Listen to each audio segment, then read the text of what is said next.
He was a martial arts monster who reached the peak with nothing but his fists, until his own disciple betrayed him. After dying, he wakes up in a world ruled by levels, stats, and system windows. But unlike everyone else, he refuses to obey the rules of the tower. No leveling, no skills, no following the system. And the worst part, the goddess controlling this world looks exactly like the woman who betrayed him. Can a man who rejects the system completely destroy the tower itself through pure strength alone? The story began in an era of great turmoil, where strength decides everything. In this world of martial arts, there was someone who reached the pinnacle of martial mastery and conquered the world, and his name was Asura. A few seconds later, the warrior, sitting on a horse, approached and, turning his attention to Asura, noticed that he was still as mad as ever. He came here to sacrifice his life? Even, he couldn't stop an army of 100,000 alone. What was his plan? Asura asked. 100,000? What difference did it make how many there were? The warrior was surprised. What? The protagonist replied that as long as he obsessed with numbers, he would never defeat him. The warrior spoke indignantly. His shamelessness knew no bounds. Then he gave the order to kill him. Numerous warriors behind him rushed forward straight at the protagonist. Although he came alone, unarmed,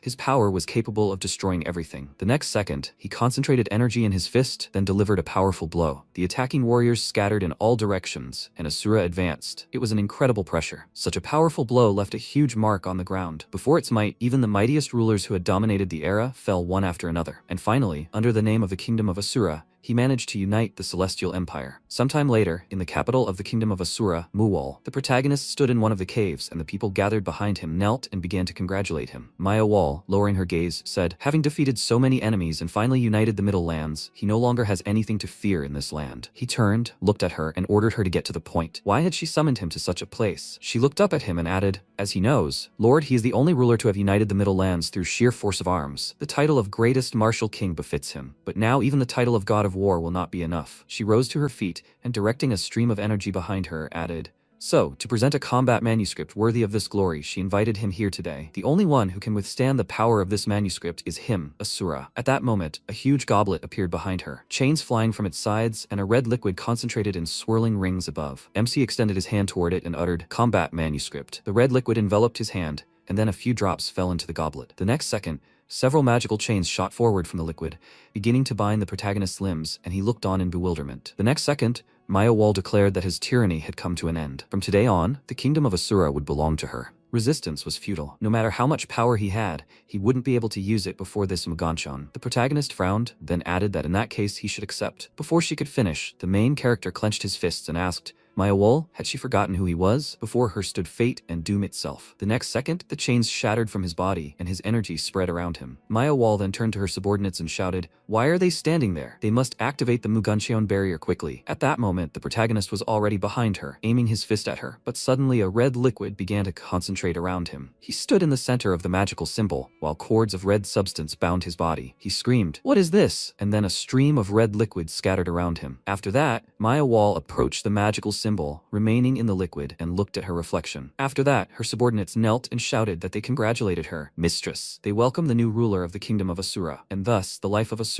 the supreme king who once conquered the world, came to an end. After a while, a system window appeared, stating that he had been summoned as a player. Does he wish to participate? The system asked, player, please. He must press the accept button quickly. But the next second, the protagonist shattered the system window into many fragments. A few seconds later, Kim Yuta opened his eyes and wondered in surprise. What just happened? He put his hand to his head and thought, something incredible, an ominous aura. Then Nova, flying next to him, cried out in alarm, Yuta, be careful. At that moment, a huge dragon's clawed paw rushed straight at him, but he thrust his sword to his side, blocking the attack. He stepped back, sighing loudly, and then the monster began concentrating energy in its mouth. The system announced that the monster was summoning an infernal breath, with a preparation time of 2 seconds. MC looked at this in surprise, and then a powerful beam of energy erupted from the mouth of a huge dragon. The system reported, Inferno Breath, an area attack with fire magic, damage 3000 to 6000. The Ascender's Guide is analyzing this skill. Analysis rate 85%. Analysis complete. The Ascender's Guide automatically counters the skill. Fire resistance plus 150%. Remaining time, 1.5 minutes. At this moment, the player held his sword in front of him and delivered several slashing attacks. Then he pushed off the ground and, swinging his sword,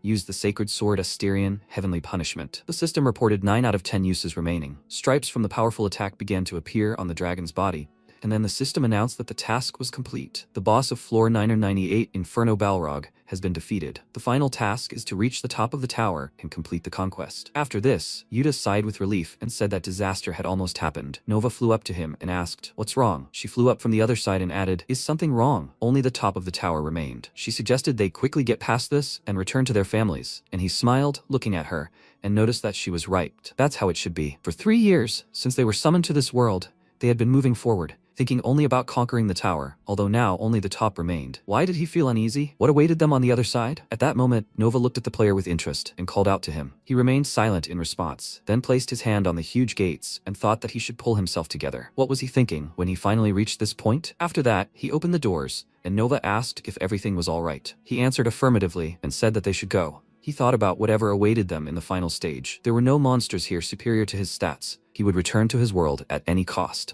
But at that moment, the creature that appeared before his eyes was there. The next second, Asura appeared from a stream of smoke. He looked thoughtfully at the players and, folding his arms, asked, "Who are they?" Yuta wondered, "What is this? Some old man? Could he really be the final boss?" Then Asura looked around and, frowning, asked, "What is this place anyway? Maya Wool, where did she imprison him?" And then Yuta thought in surprise, "He's talking? So this is a monster with some level of intelligence. No, he shouldn't let his guard down because of its appearance. Whatever it looked like, it was the final boss of the tower, so he would finish it off once and for all." With these thoughts in mind, he grabbed his weapon and charged. He swung his sword, but Asura easily dodged his blow and looked at him in surprise. After that, the player added several more slashes. He stood up and swung his sword, shouting, "It's over!" He used the sacred sword Asterion, and the system reported that there were 8 uses of heavenly punishment remaining. After that, Yuta looked at him thoughtfully and noticed that he was weaker than he thought. At that moment, Asura, holding the blade of his sword, asked, "Hey kid, what's he up to?" And Yuta, perplexed, looked at him thinking, "It can't be." He parried his ultimate attack with one hand. So this is what the final boss is like? Then he stepped back, drawing his sword, and the system reported,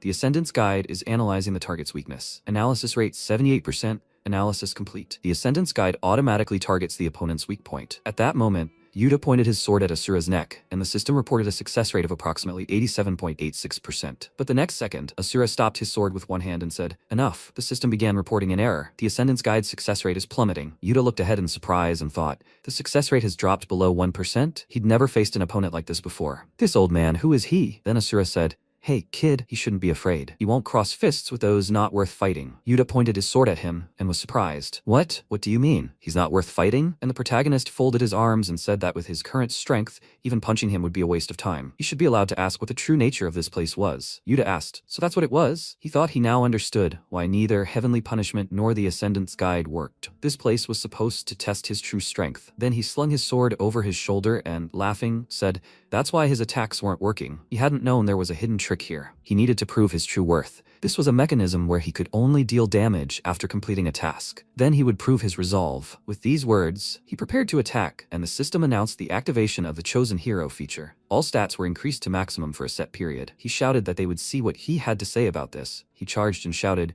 "The absolute maximum the stat system can give." At that moment, a system window appeared, confirming the increase in his stats. Asura looked at it in surprise and asked, "Strength and agility 999? The maximum." Then he became indignant. He dared measure his strength with such pathetic numbers. He clenched his fist, concentrated his energy into it, and added, "A world where people measure strength by looking at blue windows and numbers is disgusting beyond belief." Now he doesn't care what this place is. First, he will reshape his thinking. At that moment, Yuta screamed loudly, swinging his arm to strike, but the protagonist aimed his fist at his system window and said that first, he would deal with this disgusting blue window. He used the Asura High King School. From such a powerful blow, the system window shattered into pieces, and Yuta was thrown far back. He screamed loudly and the system began reporting an error. It also suffered serious damage. Yuta thought, no, what the hell? This can't be. A stream of powerful energy erupted from the tower floor, and Yuta thought this was some kind of nonsense. The system reported that all saved stat data was being erased. System restore failed, system shutting down. Then the protagonist asked, does he understand now? True strength can't be measured by someone's sum. This pesky numbers game ends here, kid. At that moment, Yuta was level 1. He said he was wrong. 3 years ago, he was summoned to a mysterious tower.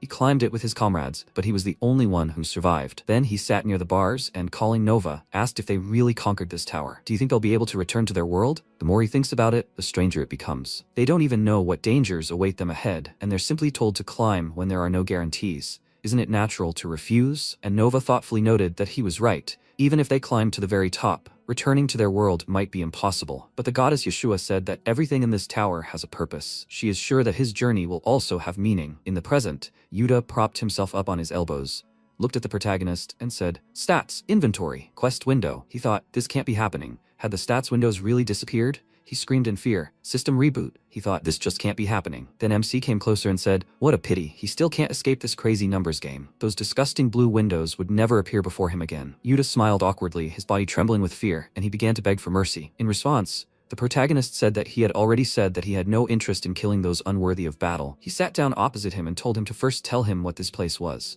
and what he needed to do to return to his real world. Yuta thought in surprise, the real world, so this man was a player too? Then he said that he didn't know how to return either. Only if you beat the final stage, there's no other way. The protagonist was surprised. Beat the final stage? What kind of nonsense is he talking about? And Yuta looked at him and thought, who is this guy? Did he just come here straight from the Middle Ages? Then he said, I'll explain it more simply. In short, he punched his hand and added that you just need to destroy this whole tower. MC asked, destroy the whole tower? And Yuta smiled and getting to his feet said, exactly. First and foremost, you need to destroy the whole tower, all the way to the very top, without leaving a single floor. So, if he's also a player, Grandpa, he should start with the quests. Then the protagonist said, how simple. In that case, he'll destroy this damn tower right now. With these words, he smiled, looking at his hand, and Yuta screamed in fear. What? He fell to the ground and screamed, no Grandpa, destroy the tower, not literally. But at that moment, the protagonist had already used King Asura's attack, a smashing attack. A powerful wave from the impact began to fall downwards, destroying floor after floor. Yuta flew down and screamed, hey, he has to wait, why the hell is he destroying the tower? The system started reporting an error. The tower was destroyed by an anomalous entity. Yuta screamed in fear as he fell and thought, this guy, who the hell is he? Destroying a tower with his bare hands, how is that even possible? At that moment, Nova flew up to him, and he was surprised to see her. Then she grabbed him by the hood, holding him suspended, and he asked, where was she? He already thought he would never see her again. In response, she apologized and explained that she was late because she went to get his sword, but he could forget it now. She suggested they just get out of here. Something terrible is about to happen. Yuta wondered, what terrible thing? What could be worse than this situation? But at that moment, he turned around and noticed a system window reporting an error and an abnormal connection detected. A huge black hole appeared behind him, and the system reported that all data from the destroyed tower was being deleted. The remains of the tower began to be sucked into the black hole, and Yuta thought, what now? The tower debris is being sucked in? He doesn't know what kind of hole this is, but if it sucks them in, they're done for. Really done for. The system reported, warning, not enough space in the recycle bin. Data that hasn't been deleted will be discarded. The next second, the protagonist emerged from the black hole, folded his arms, sighed, and said, I think he stepped on something. Maybe he imagined it? By the way, why is nothing happening? He completely destroyed the tower, just like that kid said. Then he turned around, and Yuta shouted, he has to listen, Grandpa.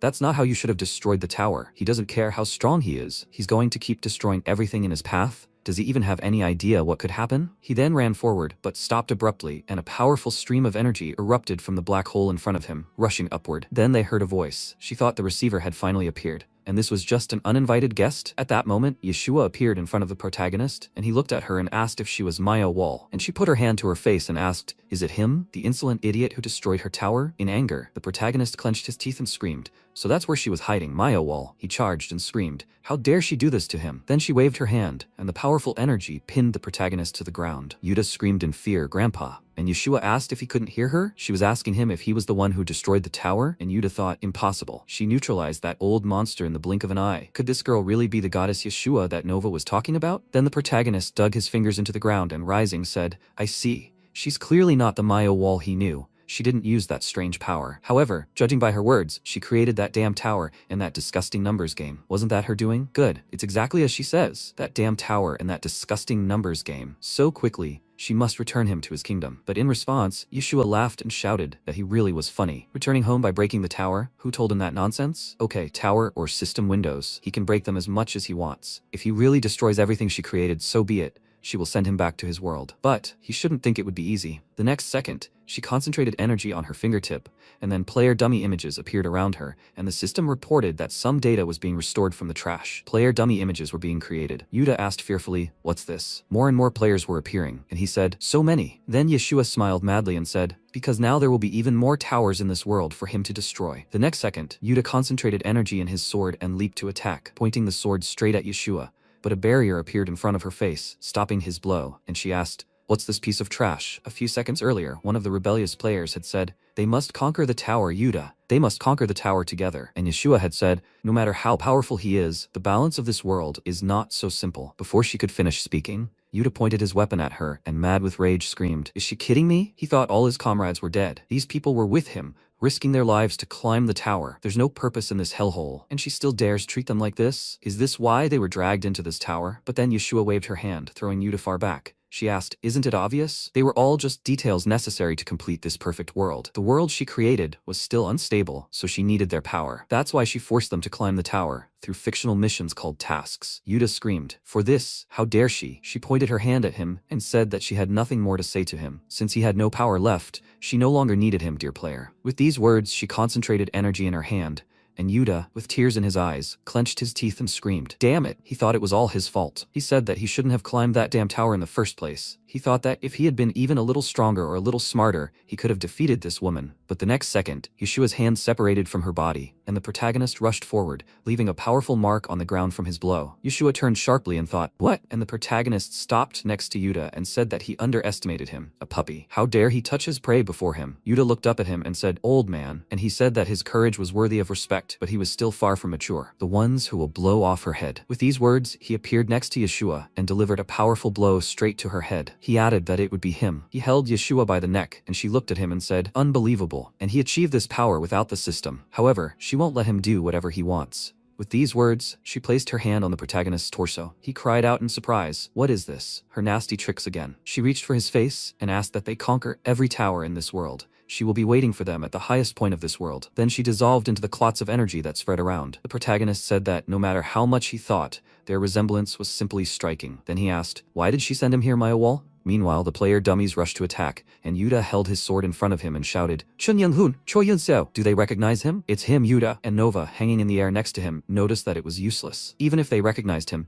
it would just be a residual reaction from their memories. He wanted to object, but the protagonist easily dealt with the attacking Risen player and asked, what is he doing, brat? Yuta was surprised. An old man? He said he didn't have time to fight these small fry. He had to quickly take him to those damn towers. He was surprised. No, he had to wait. These people, they were his comrades. If they left this here, before he could finish speaking, the MC became indignant. Comrades? Do they even look like that? They were nothing more than the vengeful souls of the dead. Dwelling on them wouldn't change anything. If he was so attached to them, he could live out the rest of his life playing with these low-level ghosts. He went off to find this woman. At that moment, several Risen players jumped at him from behind, but he spun around and swung his leg, attacking several of the attackers at once. He exclaimed, damn pests, how dare they block his path? He's in a hurry, so he'll take them all out with one blow. With that, he clenched his fist, then looked at his hand in surprise and asked, what is this? He couldn't feel any internal energy in his body. Had she really sealed his dantian? He then smiled and, placing his hand on his forehead, added, how interesting. She decided to test him. No matter what she did, it wouldn't stop him. Even without martial arts, he was still the strongest. With that, he dealt with a few more player dummy units and, aiming for the next group, shouted, isn't it time for him to stretch for the first time in a long time? He delivered a powerful punch, sending the player dummy units flying in all directions. Yuta, his mouth open in surprise, thought, I knew it. This guy is a monster, fighting so many dummy units alone. But despite the old man's fighting prowess, the player dummy units regenerate. If the battle doesn't end here, he'll eventually just get tired. He has to help him. With these words, he took a stance and concentrated energy into his weapon. Nova flew up to him and shouted that he should calm down. Without stats, his body can't withstand the holy sword. He could die, and he replied that he knew, but if he didn't, at that moment, one of the dummies extended his hand forward and said, Yuta, together to the tower, they must conquer this. Yuta. But he plunged his sword into the dummy's head and, frowning, said that he couldn't avenge his fallen comrades. So he simply had to find this woman who did this to him and his friends. Meanwhile, he headed to the next group of player dummies and shouted, hey, old man. He doesn't need to dodge, he can withstand hits, right? He should just aggro these people onto himself. And the main character struck one of the dummies and wondered, aggro? What is he talking about? This brat. The next second, he dealt a few more blows and shouted that he shouldn't give him orders. And Yuta thought, great. All the dummies gathered around the old man. He pushed off the ground and jumped up, thinking this was his chance. He focused on the faces of some of his opponents. Tears began to flow down his face. He clenched his teeth and thought, he's apologizing. Guys, I will definitely take their revenge, no matter what. With these words, he used the sacred sword Asterion, heavenly punishment. A powerful flash of energy spread around, and a few seconds later, the protagonist folded his arms across his chest and grinned, saying, incredible, this impudent brat. He looked at Yuta, who had dropped to one knee, and asked, it turns out he's quite useful, huh? He, trying to catch his breath, replied, old man, he must remember one thing. The one who kills this woman will not be him, but him. With these words, he pointed his weapon at the protagonist, then fell limply into his arms. MC laughed and screamed, this little brat, who only knows how to eat dust, dares to give him an order a second time? Good. He made him laugh, so he'll reward him. If he ever becomes stronger than him, he'll give him a chance to kill her. He'll be looking forward to it. Meanwhile, a man with a deer skull in place of his head rose to the edge of the cliff. Dark energy concentrated in the creature's eye sockets. After a while, the protagonist sat in a meditative pose under the flow of a waterfall. The next second, he suddenly opened his eyes and punched his fist in front of him, directing the energy forward. He said as he thought, not a trace of his internal energy remained. He looked at his fist, and smiling, asked, did she really seal his dantian? What impudence. Since things had come to this, there was perhaps no other way out. Then he approached the sleeping player, and kicking him, shouted, how long are you gonna lie there? The powerful blow sent Yuta flying into the wall. He crouched down and, grabbing his weapon, shouted, you senseless block. He decided to show his true colors, huh? Well, one more time, but for real this time. And the protagonist said, it seemed he still hadn't come to his senses. Did he really want to die that much? He didn't have time to fool around with him. He needed to smash those damn towers to dust as soon as possible.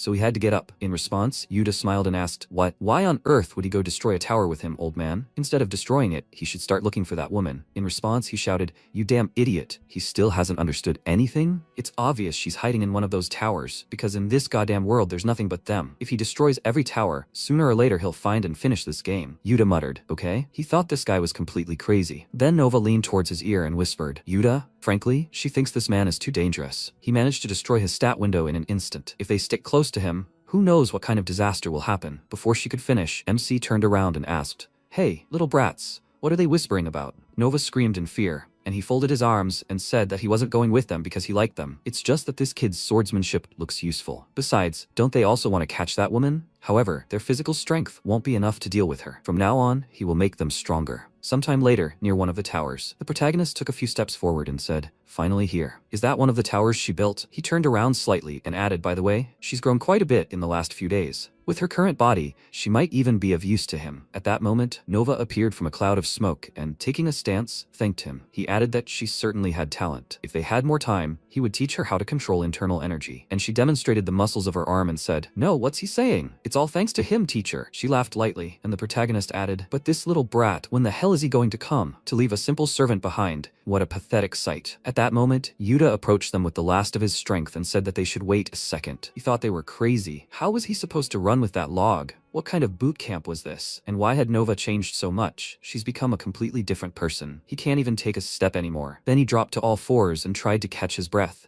And the protagonist, frowning, looked at him and said, pathetic little thing. He still managed to catch up. In any case, this tower looks strange. This will be even more disgusting than the last one. Then Nova asked, teacher, are they entering yet? But she didn't see anything resembling an entrance. He smiled and said that there was no need for that if she was his student. After all, right here and now, he would completely destroy this damn tower. She screamed joyfully, as expected of a teacher. He must destroy it with one hit. And Yuta was surprised. What? No. He should wait a minute. He suggested they come up with a plan first, but the next second, MC had already delivered a powerful blow with his fist, and the system reported a critical error. The protagonist's hand was covered in energy, and the system reported a forced move inside the tower. They began to be sucked in, and they screamed loudly. Yuta stretched out his hand and shouted, crazy old man, he told you he should have thought first. After some time, they found themselves on the streets of a ruined city. Yuta fell to the ground with a loud cry, and the protagonist folded his arms across his chest and asked what those disgusting structures were. Yuta looked up and asked, where are they? This is the city, isn't it? Has he really returned to his real world? Then Nova, frightened, told him to look there. He looked to the side and thought, those are the bodies of the players. Why are there so many of them? He doesn't know how this happened,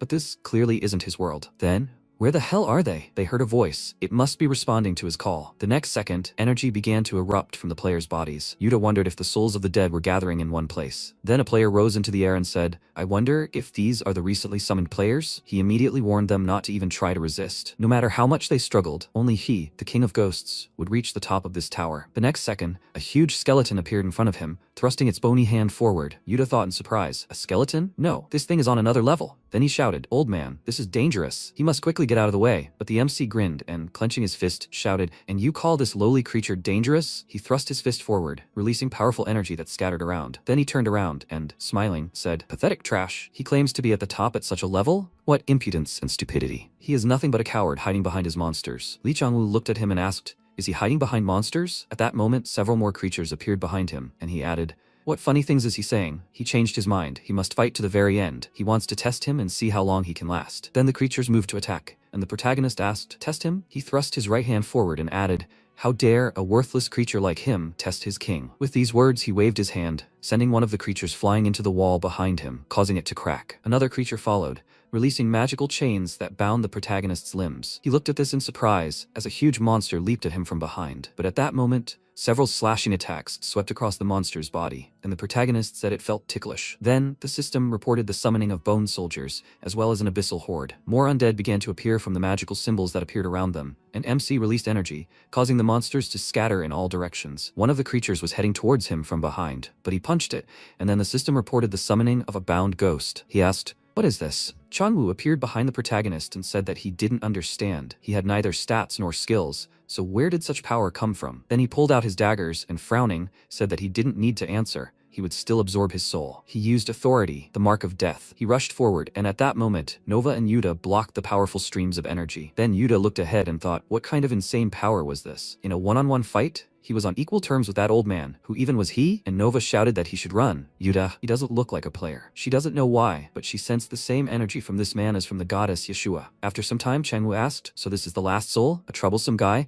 but now he has fulfilled his part of the contract with Yeshua. He extended his hand forward, concentrating his energy, and added, unknown player. He used soul absorption, and said that he would put his soul to good use. But the next second, the protagonist rushed forward, slaying several more creatures. He asked, did he say a goddess? Could he really be referring to the cursed woman who sealed his dantian? What luck, he was looking for just that. If he didn't want to die, he had to tell him. Changwoo replied, that's right, the latter couldn't be weak. However, he was mistaken about something. The one who would die in this tower wouldn't be him. With these words, he conjured several daggers around his body and aimed them straight at the protagonist, but he grinned, caught one of the daggers with his fingers, and then sent it back. At the last second, the player dodged, but several strands of his hair were cut off. Then he chuckled and remarked that he truly was strange. Well, there was no point in denying his strength anymore. He must prepare himself, for he would meet him like one. With these words, he used the authority of the armor of the god of death, Hades. The armor appeared on his hand, and the next second, he charged. He crossed his arms in front of him, then swung his weapon, shouting that they would see how he handled this. But MC leaned back, dodging his blow, and asked, is that all, boy? He responded by shouting that he wasn't done yet. He kicked off the ground and flipped in the air, and the protagonist noticed that he was right. It wasn't over yet. He would show him the difference in their strength. He put his hand out in front of him, blocking the attack. A powerful energy exploded, and then Changwoo jumped back, breathing heavily,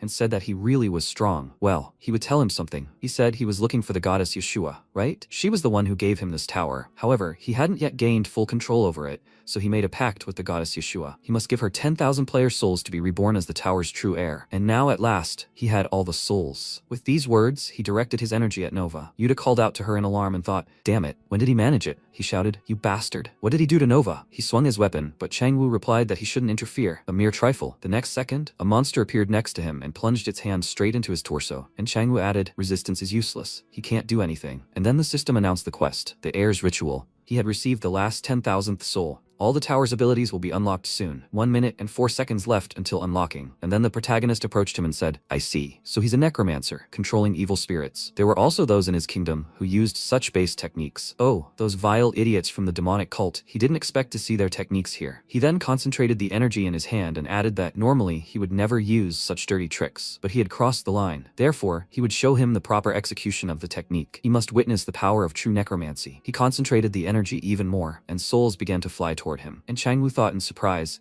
the souls he had collected were transferring to him? This couldn't be happening. The system didn't allow for that. Then the souls of Nova and Yuta appeared before the protagonist. He told them to have fun, boys. Now they could beat up this idiot. The next second, Changwoo looked at his hands in surprise and shouted, what happened? Did he die? Then he turned his gaze to the protagonist and shouted, he did all this, right? He has to give him back his body right now. He frowned and looked at him, asking, are you seriously blaming him for this? If it weren't for him, he would have remained a body. It wasn't because of him that their souls left their bodies. It was all his fault. That idiot used his spiritual art to turn their souls into puppets. So he used his own power to intercept his technique. Basically, he separated their souls from their flesh to allow them to heal. So stop whining, they should just follow him. He managed to steal enough souls from him that he's no longer a danger. Then Yuta thought, even if it was the work of spiritual power, he doesn't feel like anything has changed within him. The protagonist then added, now they must show him the true power of profound arts. In response, Changwoo stepped forward and asked, he thinks that if he steals a couple of souls, he can defeat him? He shouldn't be talking nonsense. He doesn't know how he managed to steal them, but the souls he captured were just a drop in the ocean. The true power of profound arts, he says? He shouldn't make him laugh. He only has 2 people behind him. The protagonist chuckled. Only 2? He still measures power with such measly numbers. At that moment,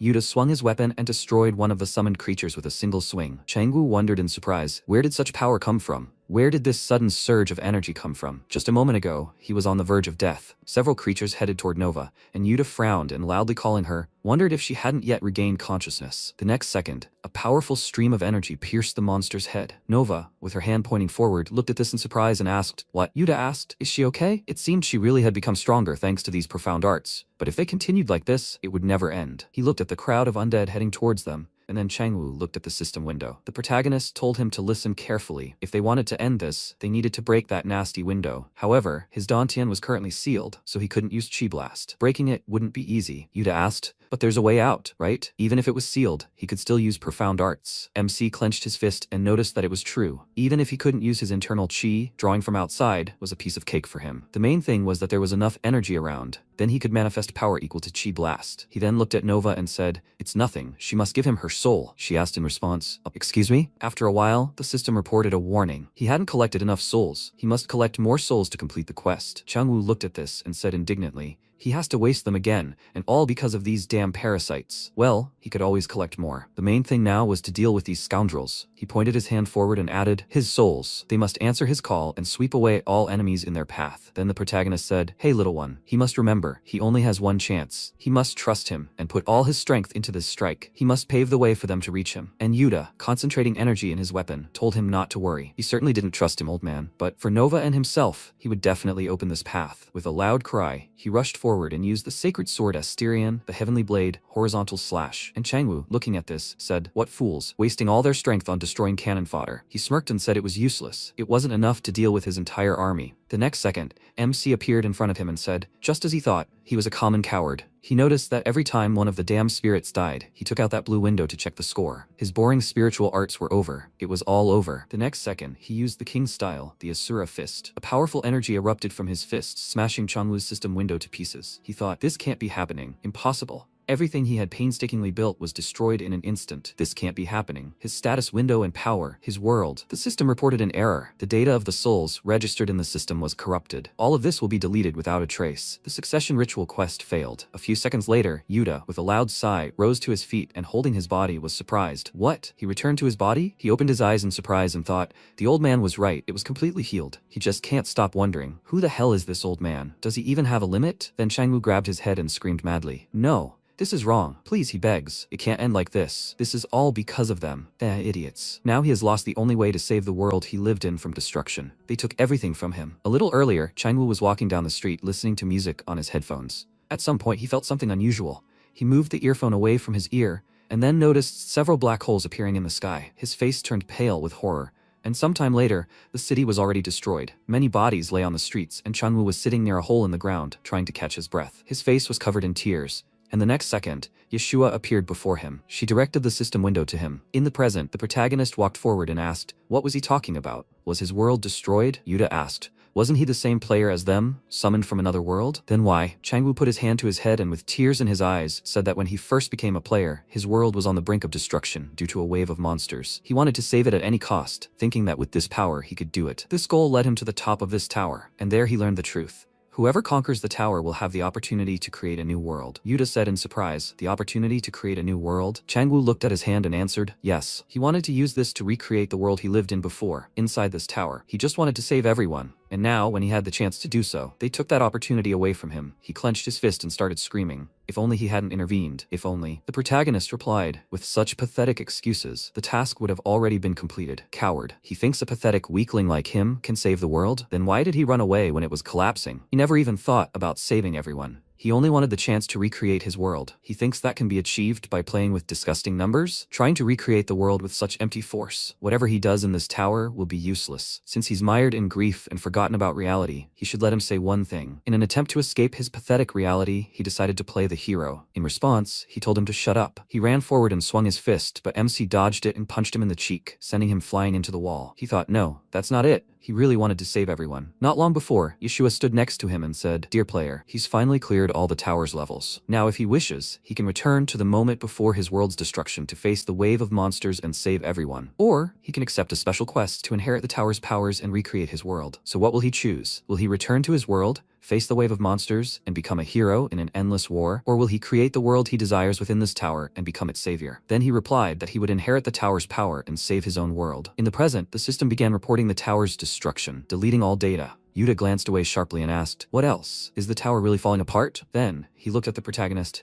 and asked, "Old man, what should they do? If they stay here, they'll perish along with the tower." Then Changwu said, Yeshua once told him that all the towers in this world will eventually lead to the same path. He didn't know what exactly her words meant, but perhaps if they reached the end of this path, they would finally find the goddess Yeshua herself. If he wanted her, he had to find this path. Yuta asked what he meant by a single path, and why was he even telling them this? Then Changwu crouched down and said he now understood what the muscular man had meant. He had been a coward, indulging himself in playing the hero to escape reality. However, that wouldn't change anything. In the end, he had already given up on returning to his world. In this world of nothing but emptiness, he had no reason to live. The exit had to be right behind him. If he hesitated, he too would disappear. He had to get out of here before the tower collapsed. Was he going to stay here? Then the protagonist walked forward and said, "I understand." Even though he was a coward, he still had some dignity left. He could do as he saw fit. When he found that woman and killed her, he could consider that his fate would be taken care of as well. He walked forward and Yuta called out to him in surprise, shouting, "Is he really just going to leave him here? He could go with them and help them find Yeshua." In response, he told him to shut up, "You ignorant brat." He turned slightly and added, "That man died in a life and death struggle. He already allowed him to choose the place of his death instead of simply killing him. What is that, if not mercy?" With these words, he headed towards the gap that had appeared in space, and Yuta was surprised. "What?" He turned around and said, "But," and Nova shouted, "There's no time.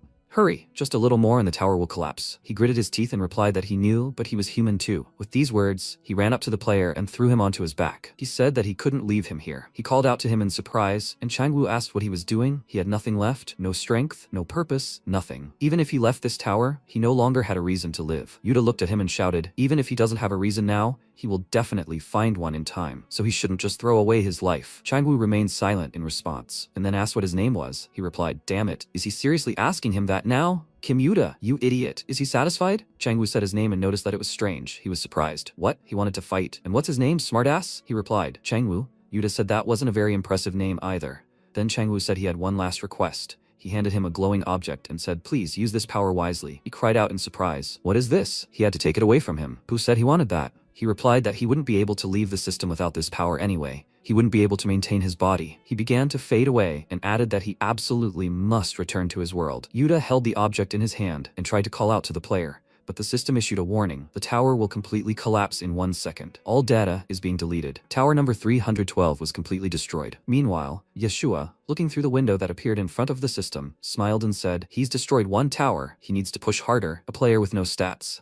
The system window reported that all the data inside the tower was deleted. Yuta said it really disappeared. He wonders, couldn't he have saved him from the start? Would the stat window have shattered anyway? He thought if this were destroyed, the player's physical body would disappear along with him. In that case, he should have died. So why is he still alive? Does the system's power still remain within him? MC asked, "Why is he so quiet, man? He's looked serious for a while now. Is it because of that guy?" He chuckled and said, "Well, it turns out he's a good guy." Yuta asked, "So what? Will he nag him again?" He just has a bad taste in his mouth because of that guy. He was definitely a villain, but he can't shake the feeling of pity. He also gave him this. He told him to use it for good and return to his world. He doesn't know what kind of power this is, but for now, he'll give it to him, man. This seems like the best solution for now. Asura looked at the artifact and said thoughtfully, he could feel that cursed woman's chi from this thing. Perhaps with this power, he could unlock his Dantian. Yuta asked, "Really? Then he'd regain all his power." MC ordered him not to get ahead of himself. This would only restore a tiny portion. The energy in this object was indeed like that woman's, but it was nowhere near the powerful chi with which she had sealed his Dantian. Yuta spoke up, wanting to ask, "What is this anyway?" He was already insanely strong, regardless of some Dantian. Asura replied, "He only uses external arts now. In other words, it's pure, unbridled physical strength." Yuta asked, "So he's been fighting with physical strength all this time?" Nova said, "He's definitely a monster." Asura said, "And if he restores his Dantian, he'll be able to use internal arts. They require the power of chi flowing through the body to manifest power beyond external arts." Yuta asked again, "Internal arts? Is it some kind of magic skill or something?" He thought, if you look at it that way, this old man was so strong even without a stat window. Power capable of destroying an entire tower. If he had stats, how high would they be? Nova asked Yuta what was he thinking about. He replied, he was just thinking about what his strength would look like if it were transferred into stats. MC punched him in the head and asked, is he still holding on to those windows and numbers? Yuta turned around and said, what keen hearing he has. Then, what is this power he always talks about? Asura replied, what nonsense. True strength is the result of blood, sweat, and tears shed during training and effort. He clenched his fist and ordered everyone to listen carefully. To achieve such power, he dealt 1,000 blows daily. However, if someone else did the same, does that make him weaker? No. No matter how many punches he throws, it all depends on the feelings he puts into it. He clenched his fist and said, in other words, it's about giving everything he has to achieve what he wants, and the rest he'll gain along the way. He directed his punch forward, breaking a path in the forest. Yuta and Nova's eyes widened in surprise and froze. Asura asked, did he understand? In any case, the real problem is how to use this power. Yuta cried out, what a nightmare. I don't understand anything. Maya Wall, what the hell is she thinking? After a while, Asura asked, is he seeing this for the first time too? Yuta asked again, what? Yes, because of someone. His stats were destroyed before he could pass the tower. Asura replied, I understand. He turned around and asked, I wonder if that guy knows about this? Yuta looked at him in surprise and MC asked, is he also after this power? Let him show himself. A monster appeared in front of them and Yuta screamed, what is this anyway? Is this the monster from the tower? But there is no evil aura coming from it. Who is he? The monster swung his axe and Asura laughed loudly. He screamed, okay, they'll get straight to the point. Let him attack. The monster rushed to attack and swung his sword and Asura prepared for it. He hit the opponent who said, axe style. He hit the ground and used earth crushing. Drops of blood appeared on the ground when MC held the axe with his hand. He said, he has a very strong stance. The monster looked at him and Asura said, however, he rushed to attack and said, this is not enough to challenge the king. He hit the monster with his fist and slammed it into the ground. MC turned around and said, he'll have to try harder. The monster said, he will not forgive him. Never forgive. Yuta screamed in fear. This man. The girl in the robe frowned and asked why they all destroyed her tower. Yuta apologized. They really did destroy the tower, but he won't say it was theirs. The girl irritatedly ordered him not to play dumb. She saw with her own eyes how they destroyed the tower. What is their goal? Why are they doing this? If it weren't for those idiots, she wouldn't have been wandering around this deserted world for 2 whole years. If it weren't for them, she would have been in her world a long time ago. MC hit her on the head with his hand and said, this loser talks too much. Yuta looked at him fearfully and asked for forgiveness. After a while, Kalina apologized. She almost hurt him by mistake. Really, let him forgive her. Yuta laughed lightly and said, it's okay. Anyone would misunderstand in such a situation. Please, let her get up. And yet, it's simply incredible to reach the top of a tower with such stats. Kalina, can you look at her stats window again? She replied, yes, right now. Kalina opened the system window and said, here. The system window reported that Kalina was at level 86. Her stats were equal to 1 point. Yuta thought, he still can't believe it. How did she get to the top with such stats? She just leveled up and didn't touch her stats at all. How is that possible? Is she a monster too? Like that old man? Yuta said, so she's saying there was nothing at the top of the tower? Kalina replied, yes, not even normal monsters were visible. Instead, insufficient stats. With that message, the tower began to disappear. Yuta said, an error occurred because there weren't enough stats. As he thought, it must be Yeshua's doing. Kalina asked again, Yeshua? Yuta said, it's the creature that gave them these stats windows and summoned them here. They're looking for her to find out how to get back home. Kalina said, by the way, what's he doing there? MC was sitting off to the side, releasing mana. Yuta replied, he had no idea. The artifact began to rise into the air and glow, when suddenly a huge explosion occurred. Yuta asked, what was that? Chains were embedded in MC's body, and Yuta thought the recovery effects, shining from just one dantian. He grabbed his head and thought, his head. He imagined the attack on the castle. A creature with tentacles towered over the city, and Yeshua screamed in fear. No, Yuta wondered what memories these were, a familiar face. Asura looked around and said, his internal energy has finally begun to flow, but it's still not enough. He needs more power to break the seal on the dantian itself. So she's saying he should use this power to break the seal she placed on him? Interesting. He thinks he's finally found a way to get his power back. As long as he uses this energy, he will gradually restore his dantian. He turned around and told him to hurry. It's time for them to head to the next tower, young one. Yuta approached him and said, old man, not every tower has the power of a successor, right? There might be some where there's no one left. A voice rang out, no, she knows the way. Yuta turned around and asked, Nova?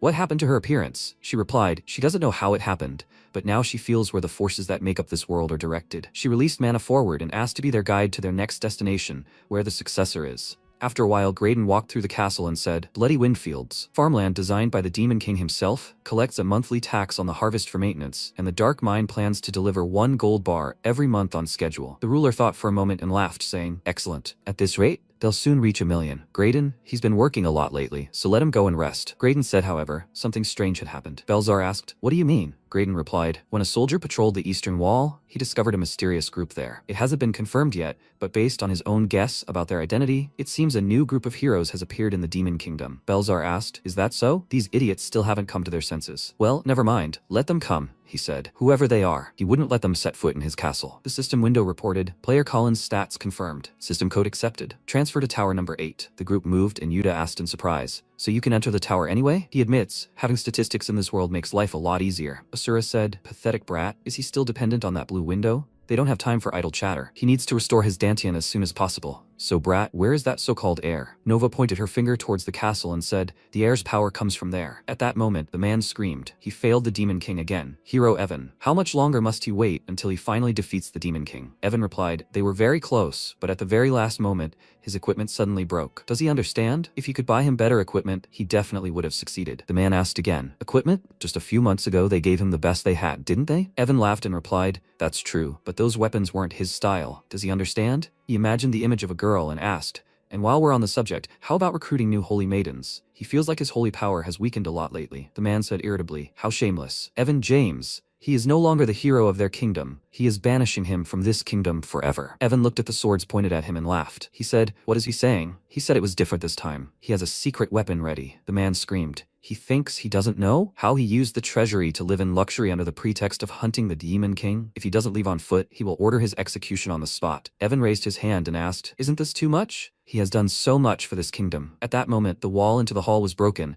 and the knights cried out in surprise. What the hell? What is happening? It can't be. MC stopped in front of them, and the knights screamed. Are they being attacked by the Demon King's army? Sir, it's him. Asura released his mana and cried out, if they don't want to die, give him their power immediately. The knight asked, does he even know where he is to cause such chaos? Let them detain this man immediately. Desecrating the royal palace is punishable by death on the spot. Asura struck the guards and sent them flying, and Evan looked at him in surprise. The knights asked, what was that? Did 2 royal guards just fly away from one blow? Who is this guy? Evan grinned and shouted, as he sees it, Your Majesty, these are the very secret weapons you spoke of. And these aren't just any incredibly strong men. Each of them will be stronger than an ordinary S-rank mercenary. With these men by his side, he will surely defeat the Demon King Belzar. Asura asked with displeasure. What? After a while, Evan hit the wall, and MC asked with displeasure, what kind of cheap show was that? Evan apologized. Are they newbies or heirs? Yuta replied, well, they. Evan hugged him and said, oh well, it's fine. It's not that important. As far as he understood, they came for the heir's power, right? Then they're in the right place. He offered to go with him to kill the Demon King. Asura ordered him to stop talking nonsense. He'll just rip that power out, right from his body. Evan asked, is that it? Then let him try. If he's confident that he can extract the heir's power without destroying this. Asura asked, what? Evan asked. He didn't know. If he tries to take another heir's power, this will be destroyed. But if he goes on the quest to exterminate the Demon King with him, he'll hand over his power to him fairly. Yuta looked at him carefully, and Asura said, enough, he's not going to cooperate with him. Yuta said, sir, let him wait a second. It might be true. He didn't steal Li Chenwu's power. He gave it to him willingly. Evan shook his hand and said, he's reasonable, right? He didn't even introduce himself. It's nice to meet you. His name is Evan. Yuta introduced himself in return and said, but how does he know that you can't take the heir's power by force? Evan interrupted him and said, one way or another. What about the others? He looked at MC and asked, did they come to an agreement? Kalina replied that she didn't really trust him, but it seemed they had no choice. What did he think? Asura frowned and said that if he tried to cheat, he would break his neck on the spot. Evan laughed and said, fine. Well, since they had all come to an agreement, he offered to equip them first. After a while, Yuta asked, so this is the demon realm where their king lives? It's much more spacious here than he imagined. Evan cried out, great, it's time to go kill the Demon King. Asura took off his armor, and Evan asked, puzzled, what he was doing. Asura replied, these rags will only get in the way. Evan replied, oh well, they were expensive though. He didn't need it either? Kalina replied, no, she liked it. MC said, stop wasting time. Where's the Demon King? Evan replied, in worlds like this where there are heroes, you usually need to at least reach the Demon King's castle. At that moment, missiles were fired in their direction and Yuta asked, what are those? Are those missiles? They screamed. Stop. Starting with that, that's pure fraud. At that moment, Belzar said, stupid hero. He never learned anything. This time, he'll finish him off once and for all. His greatest masterpiece, the anti-hero hybrid, the latest fully armed absolute stronghold, the Demon King's castle. He'll crush him to dust, Evan. He selected targets on the system window and fired missiles. Yuta asked, what the hell are those? Are those missiles? He asked them to wait. Starting with that, that's pure fraud. Evan released his mana and rushed forward. He held up a block in front of everyone, repelling the missile attack. The system window reported, a universal warehouse of another world. Evan turned around and asked, "Is everyone safe?" Yuta thought, "This is incredible. He blocked all the missiles with one blow. This guy, he's a little annoying, but so this is what the true heir is like?" Evan clicked his tongue and said, "This Belzar, did he decide to go all out from the start again?" Evan asked to listen. Every area here in the demon realm is a dungeon designed by the Demon King. Lava, rocks, trees that they see, any of them can become a weapon of this type. They can't let their guard down. They never know when and where the next attack will come from. At that moment, they began to be attacked again. Belzar cried out. He brought his comrades with him again. The hero Evan. Does he really think he'll let him march unhindered to his castle? Evan cried out in displeasure. The Demon King Belzar. How long does he plan to hide? If he calls himself the Demon King, let him come out and fight them face to face. No matter how he dodges and hides, he will never be stopped. Belzar laughed and said, "Since he is so determined, let it be his way. In that case, he will resist his will with all his might." Yuta looked at him in surprise and thought, "Is this the status window? Wait, so this Demon King is also a player like them?" Belzar cried out, "Well then, heroes, let them enjoy the show." A brand new dungeon of the demon realm, which he designed especially for them. Blocks appeared around them, and the system windows reported, loading new map data. A new dungeon has been added to the demon realm. The targets will be moved to the new dungeon. After a while, Yuta ran down the corridor and yelled loudly. He screamed, "Why are there so many traps here?" He accidentally touched a brick, when suddenly something jumped out from it. No matter how many traps he hid, it was too much. Kalina swung her axe and chopped through the rocks. She asked, "Is he okay?" Yuta cried out joyfully, "Kalina, is she okay?" She asked, "Where's everyone else? And what is this place anyway?" Yuta replied, "He thinks it's a dungeon the Demon King created himself." Kalina asked again, "A dungeon?" Yuta replied, "Yes, she doesn't know what it is. This is common in games. Dungeons usually have a confusing, labyrinthine layout, with monsters and traps randomly placed everywhere." Kalina replied, "I see. Everything is like he said. This place really is like a confusing labyrinth. No matter how many different paths they try, they still return to the same place. How then are they supposed to get out of this dungeon?" Yuta replied, "First they need to find the master and Evan. If anyone can break into this place, it's him." At that moment, MC slammed his fist against the wall, which surprised Evan. He screamed, "No sir, please, don't destroy everything in the way. They'll make it even harder to find the exit." Asura turned around and ordered him not to dare order him around. "Stupid, loud-mouthed brat. He'll find his own way." Evan looked after him and said,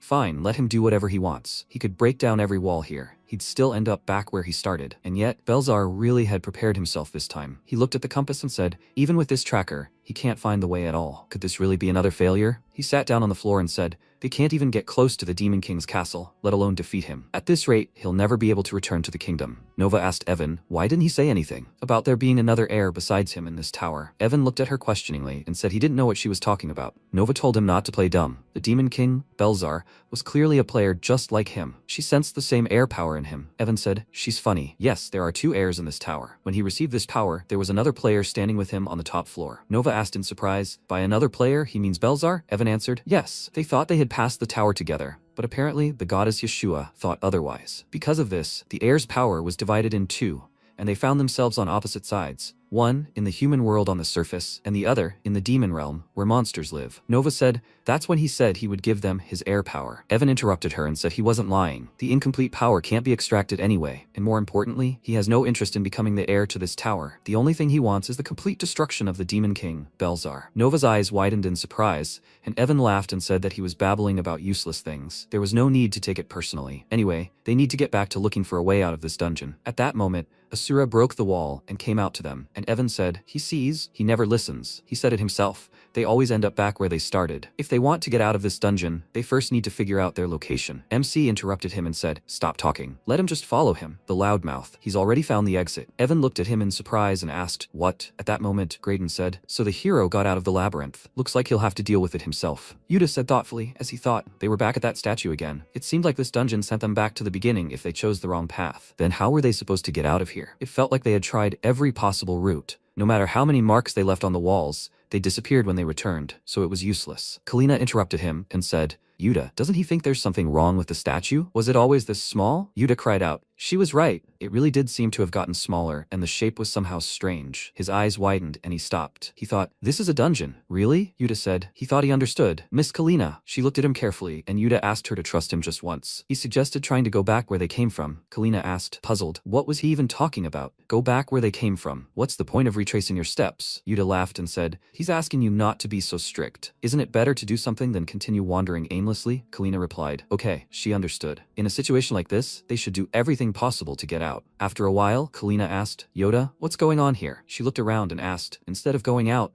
they're back in this place again. Yuta smiled happily and thought, he knew it. Everything happened as he thought. He replied, no, it's not like that. It seems like it's the same place, but they've actually moved one step forward. Miss Kalina, let her look over there. Kalina turned around and cried out in surprise. That's it. Are the torches lit? Yuta replied, until they're all lit, they'll continue searching for anomalies in this dungeon. Kalina asked, what? She asked him to wait and explain everything properly. What exactly does he mean by anomalies? Yuta replied, to put it simply, it's something that has changed in the dungeon compared to its usual appearance. For example, traps that weren't there before might suddenly appear, or the dungeon's structure might change strangely somewhere. All of this was one single anomaly. The rules are very simple. If there are no anomalies, they move forward. If they detect an anomaly, they immediately turn back. And until all those torches are lit, they just need to repeat this. Kalina asked again, really? She doesn't quite understand what he's talking about, but does that mean they'll be able to get out? Yuta laughed and said, yes, please, let her not worry. He's played this kind of game a lot, so let her trust him and follow him. After a while, a passage appeared in front of them and Yuta shouted joyfully, the path was finally open. Kalina said, she can't believe it. How was he able to solve this puzzle? Yuta replied, he told you so. Such games were easy for him. He had to try every new game. It was his style. When he first saw the statue shrink, he immediately understood the trick. Kalina smiled and said, anyway, thanks to him, they made it, Yuta. He suggested they quickly go down and find the rest of their companions. After a while, they descended the circular staircase, and Yuta said, this is the place. Kalina asked, where are they now? Where could the Lord and Evan be? Suddenly, Graydon appeared behind Yuta, and Kalina fearfully told him to be careful. She thrust her axe forward, and Graydon approached her and said, they've come this far, the hero's companions. To get out of this labyrinth, created by the Lord Demon King himself, they must have considerable talent. However, as long as he's alive, Yuta began swinging his sword,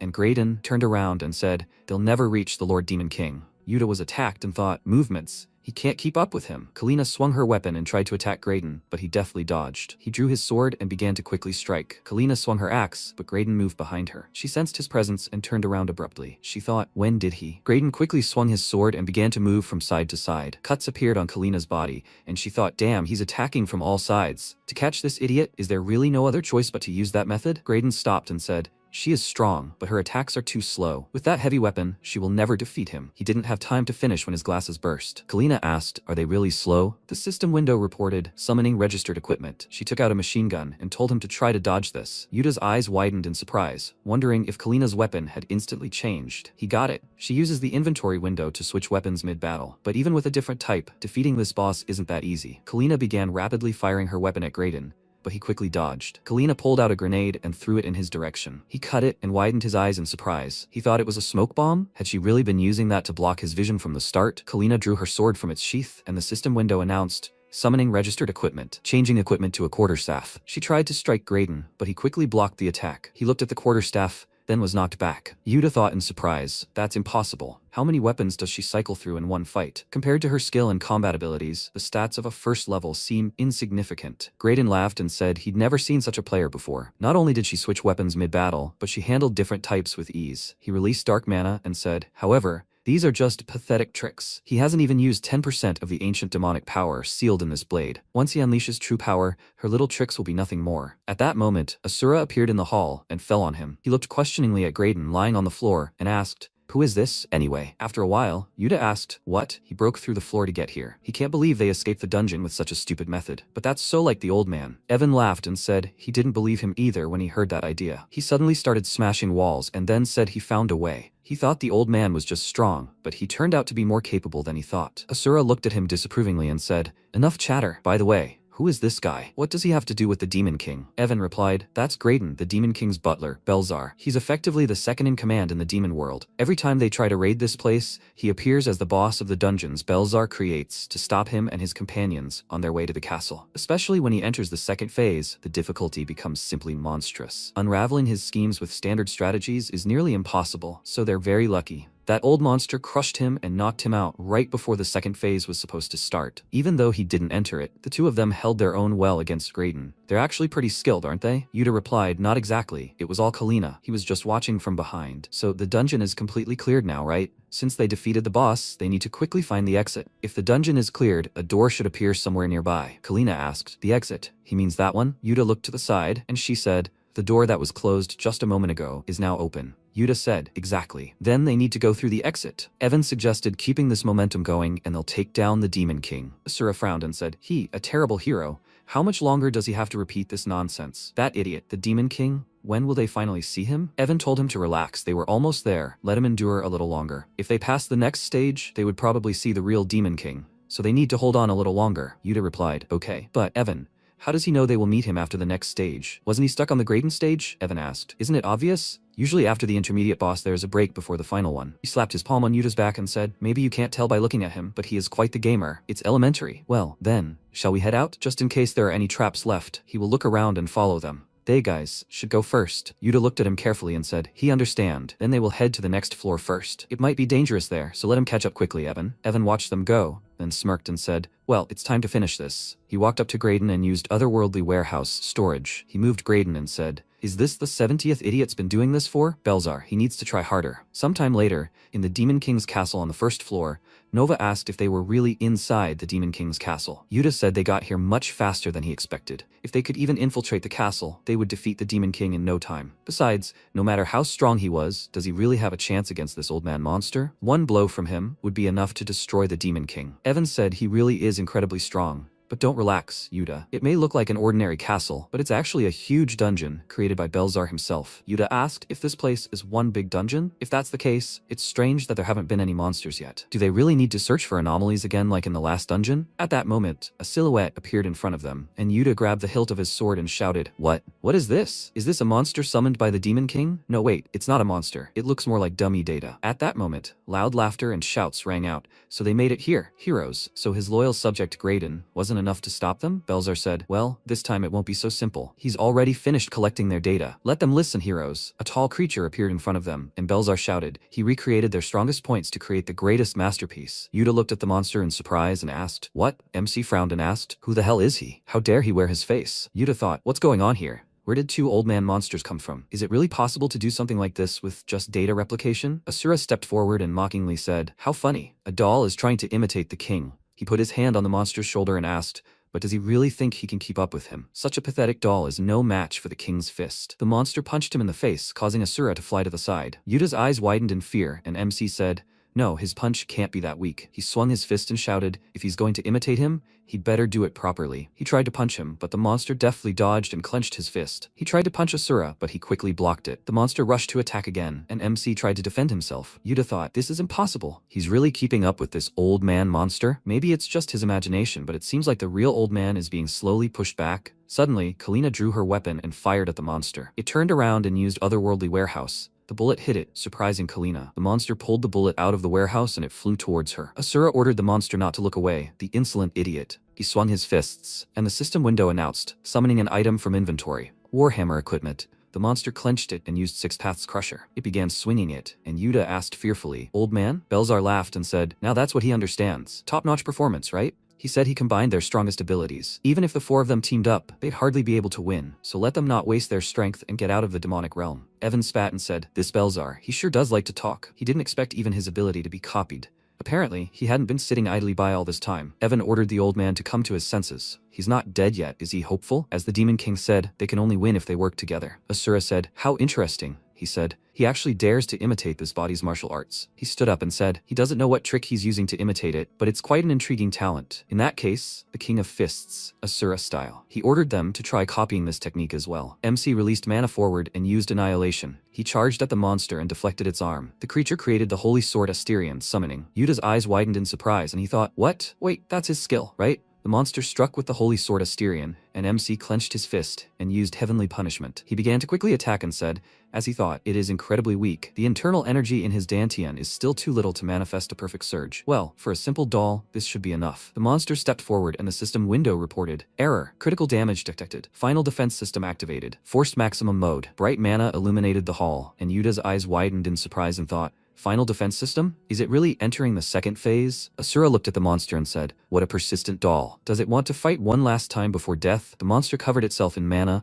and rushed into battle. The system window reported, summon item from inventory, equipment, battle axe. Axe style, Earth Crusher. It leaped into the air and swung it, and MC clenched his fist and used destruction. The monster's body shattered into pieces and the system window reported, warning, More than 50% of the data was corrupted. Error. Data recovery impossible. Asura grabbed the monster by the head and slammed it to the floor, and the system window reported, Error. Error. The defense system has been neutralized due to a serious error. The system is being completely destroyed. MC said, enough of this imitation. Let it go away, you piece of trash. After some time, Belzar sat in the castle and looked at the system window. It reported an error. A critical error has occurred. The dungeon boss summoned by the player disappears. Belzar frowned in displeasure and asked, what the hell? What kind of crazy technique is this? He not only broke the dungeon structure, but also disabled the defense system. He chuckled and said, as expected, it won't be easy. Where did he even find such a monster? But he prepared more than just this to stop him, Evan. This time he will destroy his plans with his own hands. At that moment, Evan said, they have finally made it. Here it is, the entrance to the final stage where the Demon King awaits them. Can they see? What did he say? He said they'd get there in no time if they just kept moving forward. He smiled and said, of course, without the old man who killed all the monsters with one blow,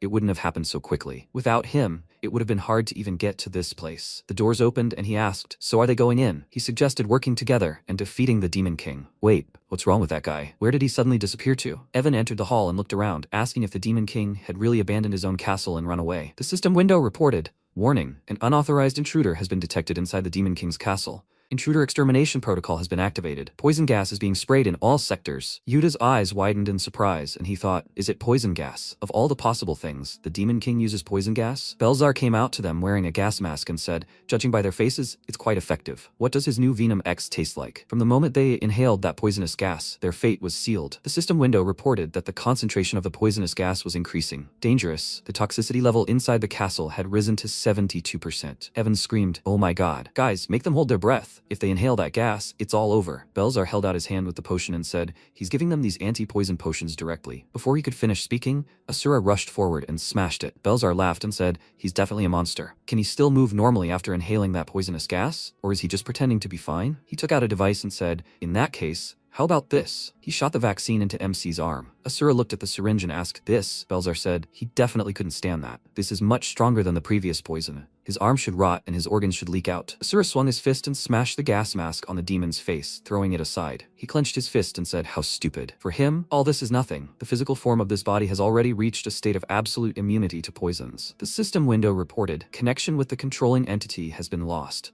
A critical error has occurred in the intruder extermination protocol. The protocol has been forcibly disabled. The poisonous gas is dissipating. Yuda drank the potion and cried out, thank you, Evan. He saved them. Amazing. This Demon King was a real psycho. Spray poison gas right after they appeared. If it weren't for him, Evan, he and Kalina would already be dead. Evan laughed and replied, oh, come on. It's nothing. He just shared the antidotes with them. It's good that he grabbed a lot of essentials, just in case. Kalina said she was too relaxed. She should have taken the antidote with her too. He saved them. Evan, thank him very much. Evan said no need. Why shouldn't she thank that old man over there? All of this was possible, thanks to him. He laughed and said, he knew he was strong, but he never thought it would all be over so quickly. Yuda said, this is some kind of speedrun. Asura frowned and asked, hasn't he forgotten about their deal, Chatterbox? He dealt with the Demon King, just like he wanted, and now let him give him this power. Evan smirked and replied, of course he hasn't forgotten. Who does he take him for? As soon as he presses the quest completion button, he will receive the heir's power, so don't worry. Well, it's time to put an end to this tedious quest. Yes? The system window reported, the concentration of poisonous gas is increasing. Complete the quest? Yes or no? Evan winked and said he no longer believed that this day would ever come. Does he even realize how much effort he put into completing this quest? He had to find new companions every time since the Demon King kept changing the dungeon mechanics.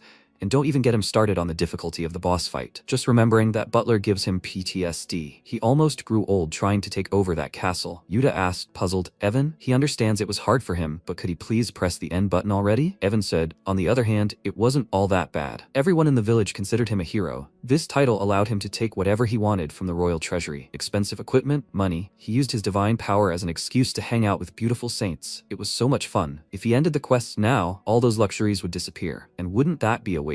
He suggested doing it this way instead. Since ending the quest was so sad, he suggested starting over from the beginning. The system window reported that the heir refused to complete the quest. The quest Ritual of Inheritance enters the third hidden route. All tower data, except for the heir, will be reset. Remaining time, 1 minute. Yuda asked for forgiveness? What is he even talking about? After all this, he wants to start over? But why? Evan said he felt sorry for them, guys, but he loved living in this tower too much to just let it collapse. So if possible, he would like to live like this for the rest of his life. However, it is practically impossible. If the quest is not completed in time, victory will automatically be counted for the Demon King. So he found a way to intentionally cause a bug in the quest. He can constantly reset the tower. Their data will also soon disappear. He laughed laughed and thanked them for everything. They guys made his job so much easier. Even after the tower resets, he will not forget their hard work. A huge cube appeared above him and quickly fell.